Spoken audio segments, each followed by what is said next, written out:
अहिल्यानगरमधील महिलेच्या लोणच्याने मुंबई वेडी केली. किलोला 1000चा भाव.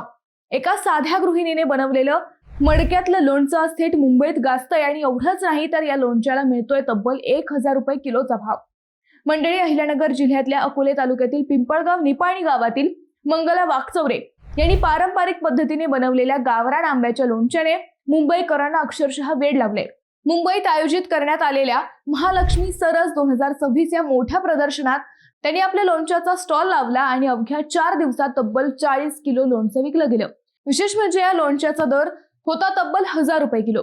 आता तुम्हाला प्रश्न पडला असेल, एवढं महाग लोणचं लोक का घेतायत? तर त्यामागचं कारण आहे त्याची पारंपरिक चव आणि शुद्धता. हे लोणचं तयार होतं ते मातीच्या मडक्यात. कोणतीही मशीन नाही, कोणतंही केमिकल नाही. रसायनमुक्त गावरान आंबे, घाण्यावर काढलेलं तेल आणि घरच्या मसाल्याचा वापर करून हे लोणचं बनवलं जातं. मंगला वाकचौरे गेल्या 10-15 वर्षे घरगुती पद्धतीने लोणचं बनवत होत्या.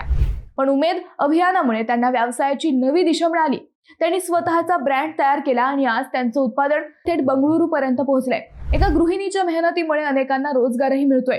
मंडळी, या महिलेच्या जिद्दीसाठी एक लाईक तर बनतोच.